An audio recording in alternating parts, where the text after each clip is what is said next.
the government has been accused of betrayal after it scrapped the eastern leg of the Manchester-Leeds line of HS2. With rail experts warning train passengers face years of engineering works and weekend closures on certain routes. Well, the eastern leg would have connected Leeds with London via Birmingham and the East Midlands. The previous proposed journey time was 1 hour and 21 minutes. It'll now be almost 3/4 of an hour longer. Well, Transport Secretary Grant Shapps joins us now from Westminster. Good morning to you. So it's no doubt good news, you know, significantly increased capacity, faster train travel times for a lot of people, but it does fall short of the plan that people in the north were promised. Yeah, well, actually, I joined you from Manchester this morning, where people in Manchester will have an hour and 15-minute journey to London. That's because we've just approved the next stage of HS2. That's from Crewe to Manchester. People in Manchester who want to go across to Leeds will be able to get there in just over half an hour, in 33 minutes. And that won't have to wait until 2043, which was the previous version of this plan. That will happen in this decade. So there's a huge amount in here, many, many towns and cities which weren't going to benefit at all before, but will now get to benefit, and they'll get to benefit quicker. Yeah, apologies, not Westminster. You're in Salford. Greater Manchester, of course, is where you are. There are lots of positives, as Charlotte said, and you talked those up. But there are lots of people that are waking up this morning, Grant Shapps, despite what you're saying, feeling shortchanged. You don't only have to look at some of the northern newspapers, who, of course, are more directly affected than these this morning. We've got various ones to look at here, and I'm sure you've seen all those headlines. The Yorkshire Post, the region is sold out in the rail plan. We've got the Manchester Evening News, second-class ticket for the north. And then the Northern Echo, Johnson's railway promise hits the buffers. So regardless of the positiveness, which we want to dwell on, there will be people waking up this morning who will feel shortchanged. They will feel like the government has promised them something and they're not getting what they promised. So if you're a passenger and you live anywhere in the north or the Midlands, which is what this plan is about, I would encourage you to download the integrated rail plan, have a look at the journey times for yourself. So if you are in Bradford, you're waking up, as you rightly say, to some of those headlines. What they don't seem to be telling you is you're going to have a new journey time from Bradford to Leeds, two great northern cities, of 12 minutes after this plan. As I mentioned, Leeds to Manchester so that's in a little over half an hour. That's really positive, Ms Shapps. But of course, if you are waking up in Bradford, you're expecting to get a mainline station in Bradford. Bradford, one of the youngest populations of cities in the entire country, desperately need this mainline hub, and they aren't going to get the mainline station, which was going to connect them. Now, 12 minutes is a great journey time to Leeds, of course,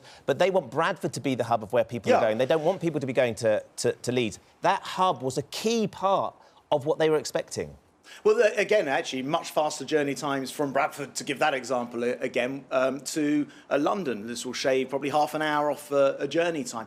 And the extent of upgrades here, and by the way, this is a £96 billion plan, which includes the existing part of HS2, but even after that, over £50 billion of new money, building 3 new high-speed lines. That's Birmingham to Nottingham, a line which, by the way, Nottingham wouldn't have been served directly as a city. Now you'll have HS2 direct there. That's a 26-minute journey, I think, we'll have from Birmingham to Nottingham. And then upgrades of a variety of other lines. The 3 new high-speed lines, West Midlands to East Midlands, Crewe to Manchester, and then the northern powerhouse, as it were, Warrington across to Manchester and into West Yorkshire, and then further upgrades, both electrification and digitisation of our railways, which will triple the capacity across the Pennines. Really, this is an enormous investment, the biggest ever a government has made or announced in a single go into railway. And when people start to look at what this will mean to their journey times, I think people are going to be pretty pleased to see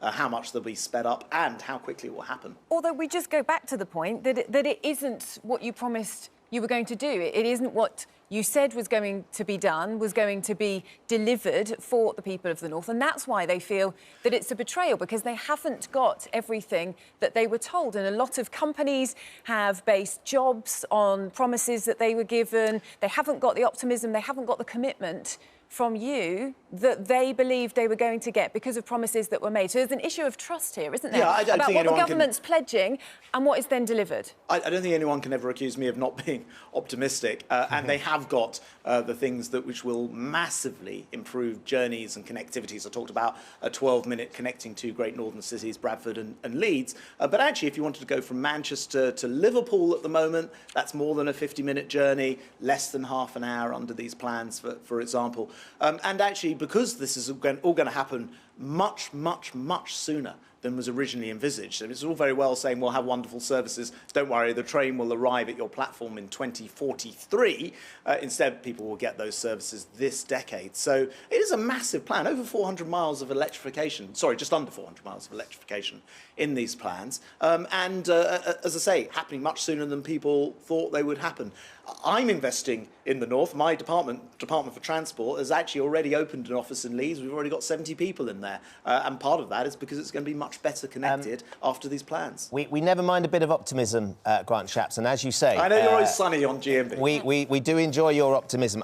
Charlotte brought up the idea of trust, though, and there is a sort of a feeling that the trust is slightly ebbing away. There was a YouGov poll, which I'm sure you saw, which had said that 60% of the contributors felt like the Tory party is now untrustworthy and sleazy. That's how they consider them. It's the highest it's ever been since the question was first asked back in 2006. There is a real perception problem now, isn't there, with your party, following what the Prime Minister's handling of what's been going on for the last couple of weeks, which has been a torrid few weeks. You've got a battle to try and change that perception. What are your thoughts when you read a poll like that as a government minister? The 60% of those people that took part in that poll feel the Tory party is untrustworthy and sleazy. Well, look, I think generally speaking, people don't give politicians great value scores on these things too much of the time. I think that's true. Governing is tough. You have to make a lot of difficult decisions. Inevitably, sometimes those decisions will disappoint people. On the other hand, what I've found is that, generally speaking, if you stick to what you said you are going to do and you're able to deliver it quicker than you said you were going to do. And I'm thinking, for example, just this week alone, other than announcing this £96 billion investment that, strangely, we're discussing here, how it disappoints. Well, actually, I think people will feel differently when they see these services improve much quicker than they thought they would be. But just earlier in the week, I was down in Devon, opening up the Dartmoor line, which is the first beaching reversal. This is the axe that closed so many stations and lines, train lines in this country, reopening it. And I can tell you that the feeling of optimism there, as we reconnected small towns, places like Oakington and Cridlington, was incredible. And we're doing that all over the country. We're about to do that. We'll be doing that in the northeast. So you don't believe... Northamptonshire and elsewhere. Look, so I think delivery is a good way of getting around all that. As Transport Minister, I don't doubt that you are going to be very well briefed to tell us all the brilliant things that are happening and all the great things that you are doing. And clearly that is hugely important down there in Devon. But on the broader point about the perception of the Tory party at the moment and the perception of your voters, that is a real issue for the government, how the Prime Minister has handled everything over the last couple of weeks. By his own admission, he crashed the car on dealing with all of this stuff. There is a big shift that has to happen to change that perception. Yeah, look, you don't get everything right in public administration, in public life. That is absolutely true. And the Prime Minister's been pretty upfront, as you just quoted him, about that. We do the best that we can. In the end, and this is the point which sort of leads back to, if you like, delivering on this infrastructure, improving people's lives, levelling up, actually, delivery is the best way to do it. And, you know, the plans I brought out this morning probably answer your question. Rather than waiting decades to deliver, what if we can deliver during this decade instead? And actually give people, for example, in my particular portfolio area, better journeys, more reliable journeys, much more capacity, so you have less crowded public transport. If you could do those things, then I think people will, be pleased to see they got what they voted for, and that's what we intend to do.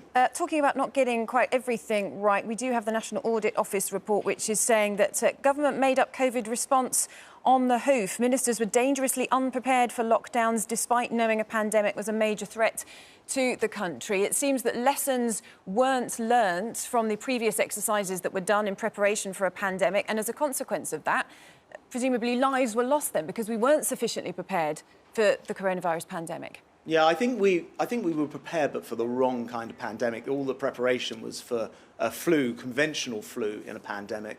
And of course, we've got something called coronavirus, which we weren't familiar with and have taken incredible amount of ingenuity, including things like vaccines, to get on top of.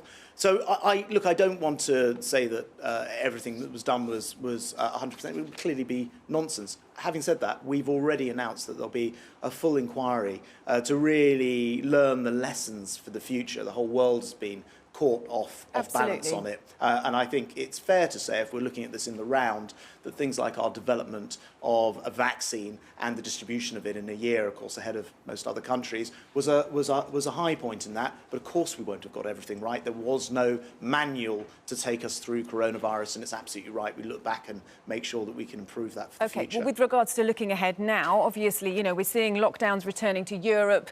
The numbers are surging. There are fears that this is coming here. There are fears that we could face further lockdowns, further restrictions coming up to Christmas time. There's a report today, masks more effective than distancing and hand washing. Isn't it time to be saying to people, you know, you have to increase mask wearing? If you're on a train, for example, you have to wear a mask. Why isn't that side of things being more endorsed at the moment, being made mandatory to make sure that we do stem this, so we don't go back to where we've been before?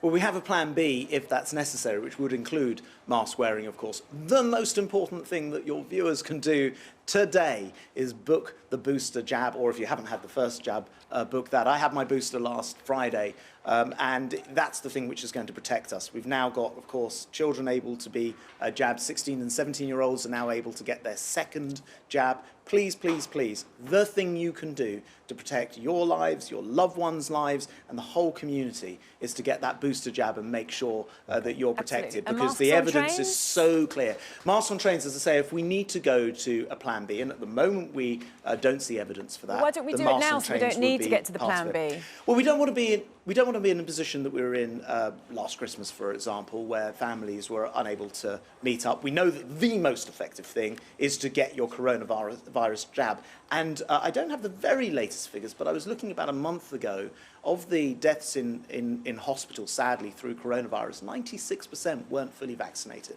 So the figures are just so overwhelmingly convincing.